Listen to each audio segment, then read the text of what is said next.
Welcome back to another weekly quickie, and today we are ditching reaction videos and we're going to talk about a movie that recently fucked me up. If you've watched any of my other episodes, you know that something I constantly say on the show is music that fucks me up, right? I get to work with a lot of musicians on the show when I interview them, and this is definitely the same reaction I had, but about this movie. If you have not watched K-pop Demon Hunters, you are missing out. Now, I am going to just go ahead and disclaimer, I am not a huge anime fan and never have been. It's never really been my vibe, but you can officially consider me sold because after watching this, I am completely mind fucked. This was probably one of the most beautifully made movies I've seen in a really long time, and it's fucking anime. And I was a little bit hesitant to watch it because, again, it's not really my thing. But after hearing so many people rave about it, specifically my trainer, my sister said that my nieces loved it. I had to kind of give it a shot myself,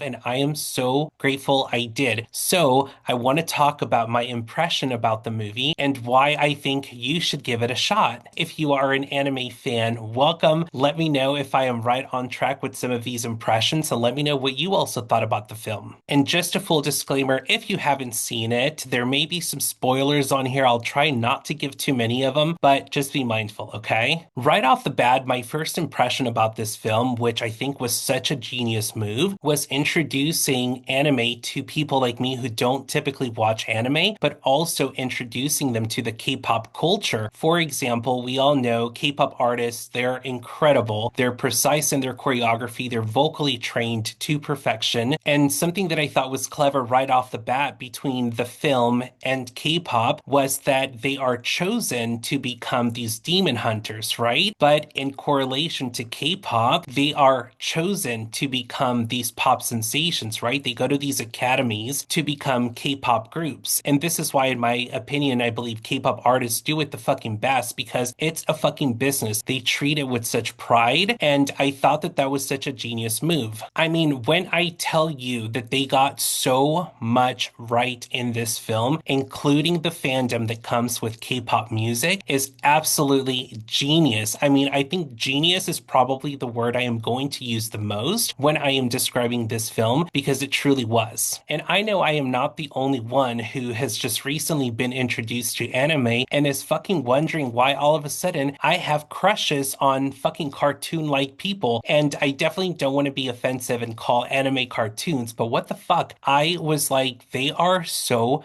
fucking hot. And honestly, if you have daddy issues, Gino is just for you because he is fine and he is 400 years old, all right? We cannot talk about how genius this film was without talking about the music. This was top tier writing, top tier producing, top tier vocals, top tier choreography, top tier arrangements. This was top tier all on its own. I think, in my opinion, you've done a really good job when you're able to separate the music from the film and still have successful music. I mean, over 7 million monthly listeners on Huntrix alone on Spotify is absolutely insane. But this is exactly why I think this was such a well thought out film and soundtrack, because removing the music from the movie, it's literally music that you would hear on the radio, that you would hear today trending on TikTok. Absolutely genius. Side note, the song Free is my favorite. I definitely shed a couple tears during this scene. If anyone can point me in the right direction to any acoustic versions or anyone reimagining this song, I would love to hear different versions of this song because it was definitely my favorite. So let me know where I can find it. And of course, we also couldn't talk about the fashion, top tier fashion. I mean, to the smallest details of every single outfit on this film was absolutely incredible. It was truly something I've never seen before. And maybe this is common in anime, but again, I am not really big in the anime culture or in the anime scene, so therefore I wouldn't really know. So I don't really have anything to compare it to, but the fashion is absolutely incredible on this film, and definitely outfits I would love to see recreated and brought to life. I think would be so sick. Something I want to talk about very quickly is the fucking tiger. First of all, I thought it was a cat in the beginning. Secondly, it scared the fuck out of me when it first made its appearance. I definitely didn't like it. I thought it was very creepy, but once it started to come around a little bit more, I found myself smiling and laughing at his behavior and mannerisms. And so literally I thought, how fucking clever clever that I went from being spooked from this tiger to now wanting a fucking pillow of this tiger, okay? Which brings me to my next thing. The way that they conveyed the message on how we consume pop culture is absolutely incredible because what I just said alone about the tiger is the perfect example. You watch something, you want to indulge in it, so now you want to go buy everything that you just saw, right? And this is how I felt about this film between the tiger, between the soda pop, between so many things on this film that made me want to be like, wow, if I were a fucking collector, I would want to collect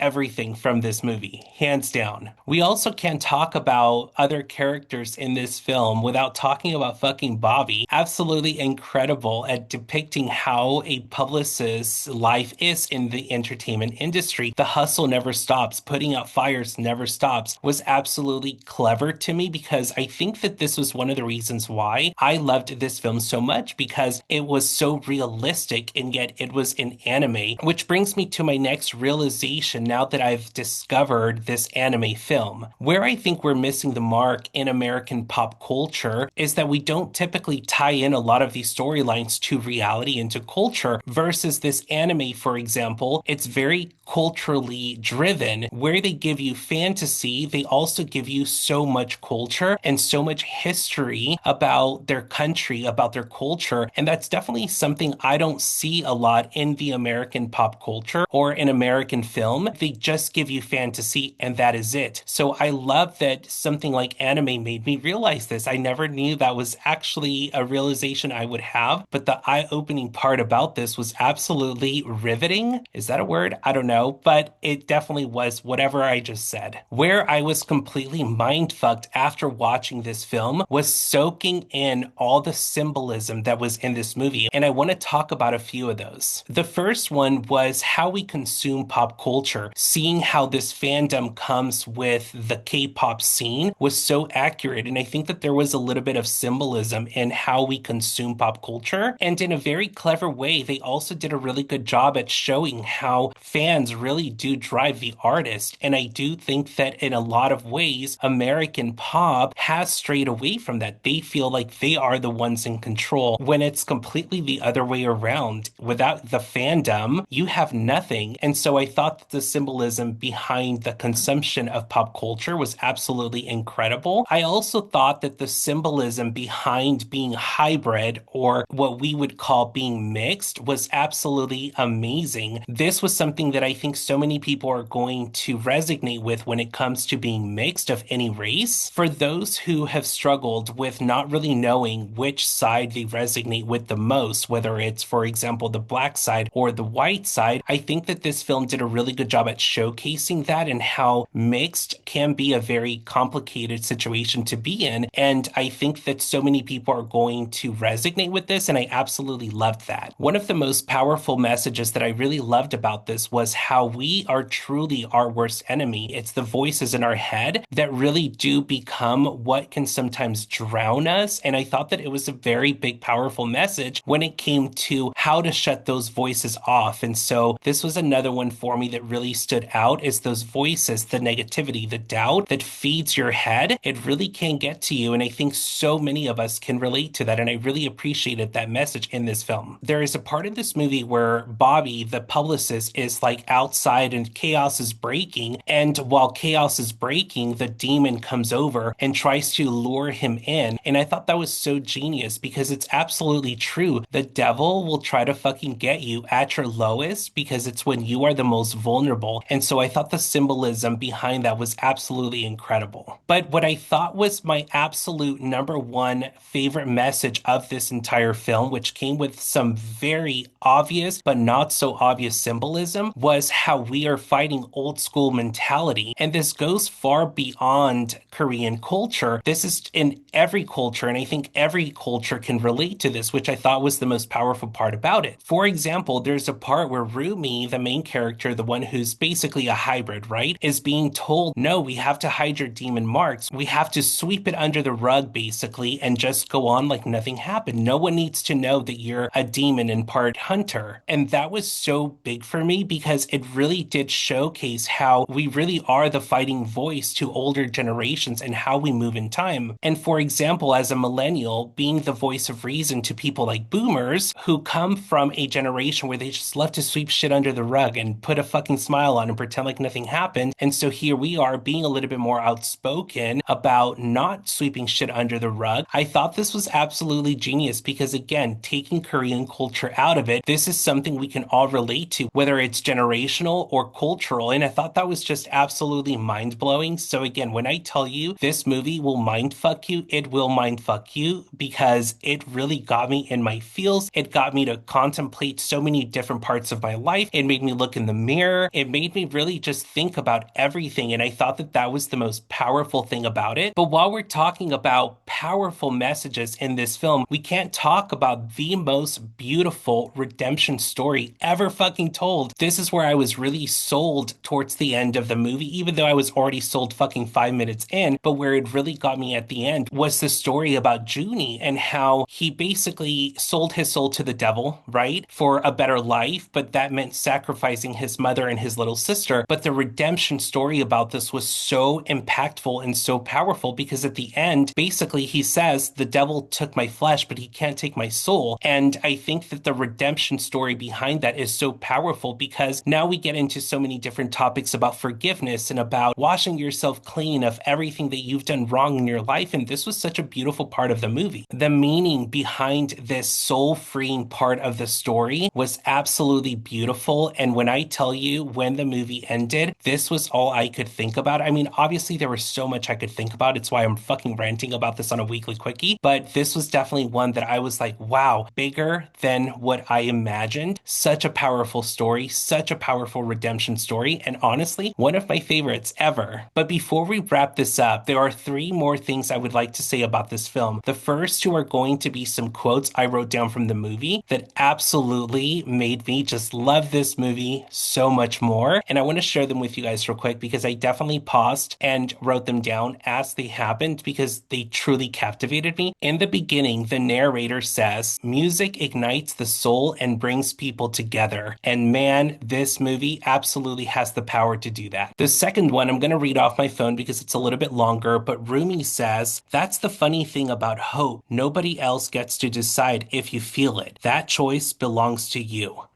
Hello, mind fucked, okay? It is so deep. If you are out here breaking generational trauma in your family, living your purpose, creating your own lane, and you're the dreamer in your family, you're the fighter in your family, bitch, you're Rumi. You're the main fucking character. Take care, everyone. Bye.